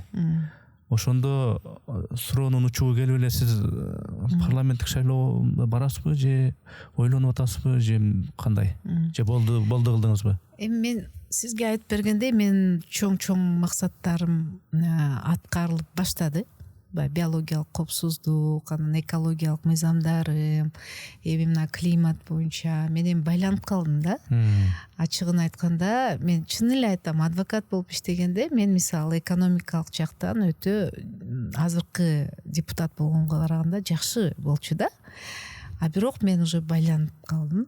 Эгерде бул иштеримди аягына чыгарсам мен бактылуу болом деп өзүмө эсептеймин. Анан чын эле элиме бир кандайдыр бир жардам кылам деп эсептеймин.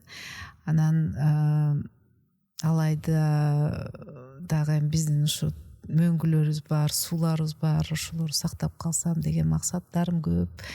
Эми элим ишенич берет деп ишенемин мен өзүм. Ошончо мен барамын, Кудайым буйруса. Жакшы. Эми мен ушул подкасттагы соңку суроом мынау жерлерде маараке, тойлор ушуну өтөт да биздечи. Барып куттуктоо сөздөрү сүйлөнөт. Анан кийин союштар союлат, эл жыргап анан тарап кетет депчи. Муну эмнеге берип атам? Мына быйыл ошол өзүңүз алайлык болом деп атасыз. Алымбек Татканын 225 жылдыгы өттү. Анан сиз дагы ал жака чоң салым кошупсуз. Негизи ушундай мааракелердин, ушундай бир чоң ушундай бир мындай салтанаттардын коомго реалдуу пайдасы канчалык деп ойлойсуң? Эт жешет, тамак жешет, сөздөр сүйлөнөт, театрлаштырылган оюн зоктор болот. Анан эми андан сырткары мындай кандай пайдасы бар дейм да? Бул негизинен мен сиз менен макулмун. Андай ысырапкорчулуктун кереги жок негизи. Анан Алымбек Датка боюнча бул бир өзгөчө маселе да, билесиз да. Канча жылдан бери, канча убакыттан бери эми баягы советтик идеологиянын артынан Алымбек Датканы унутка калтырышкан да атайын. Ал себеби чын эле биздин өтө көрүнүктүү мамлекеттик ишмерибиз, анын идеялары эми ал кезде эми империяга керек эмес болгон идеялар болгон да. Бул биздин баягы кошулуп өзүбүзчө кокон жана Кыргызстандын бүт территориясында бир мамлекет кылам деген ушунчалык чоң амбициясы болгон киши болгон. Анан эми мен ошон үчүн 23 жылы биздин мамлекеттүүлүктүн 100 жылдыгында анан Алымбек Датканы да кошо биз чыгарышыбыз керек да. Анан кийин мен чоң кайрылуу жасагам президентке. Себеби ошонун астында эле Ормонхандын эмеси өтпөдүбү? Анан ошол жакта катышып атканда мен сүйүнгөм да, чын эле Ормонхандын дагы орду өтө чоң. Биз биз ушуну дагы кылдык, рахмат деп мен сүйүнүп, анан ошондо агам, ошо Урмат акам экөөбүз келгиче чейин нарындан сүйлөшүп келгенбиз. Анан ошо Динара, сен ушундай кыл, мен да бул жакта алайлыктарды, эмелерди топтоюн, сүйлөшөлү деп мен агам жакшы идеяларды мага айтты да.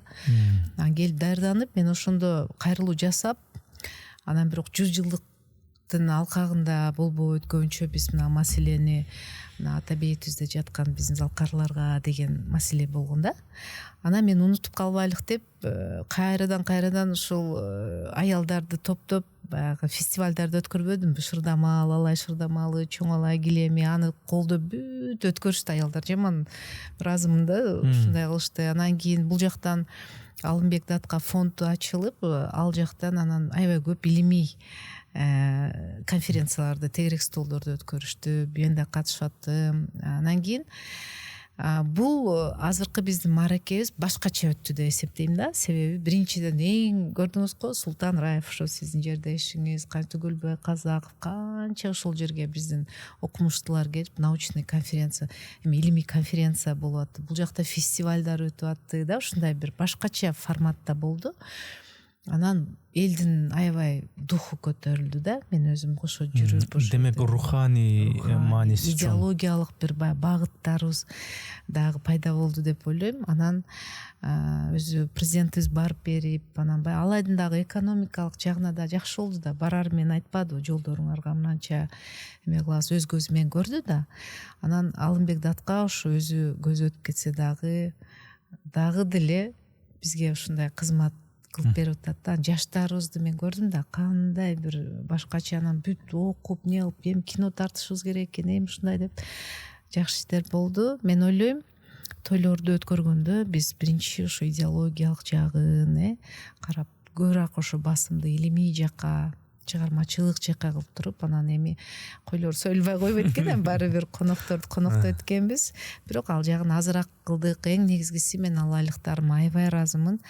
Таптаза болду да. Бирөө бир эме кыткан жок. Ошол биз ошо ал айлыктар үлгү болдук деп ойлойм. Мен эми суроолордун баарын берип бүттүм. Эми мен ошол келген маектештердин баарына айтам. Ойлор эки жакка чачырап кетиши мүмкүн. Суроо берип атып, оюңузду бөлүп коюшу мүмкүн. Ошондой дагы бир айтылып алган ойлоруңуз болсо, жыйынтыктоо иретинде ушул маектешибизди жыйынтыктап койсоңуз. Урматтуу мекендештер, баарыбыз көрүп тургандай, биз өнүгүү жолунда баратабыз. Жакшылыктар болуп атат. Мен кааларым Кыргызстаныбызда тынчтык болсун, ала тоос гүлдөсүн, балдарыбызга, неберелерибизге жакшынакай келечекти калтырып кетишибиз керек. Андыктан биз ынтымакта, ыйманда, бир жолдо бололу баарыбыз. Чоң рахмат, атайын убакыт бөлүп бизге келип, ошол студияга келип, мен берген суроолорго ачык, мүмкүн болушунча жооп бергениңиз үчүн мен ыраазычылык билдирем.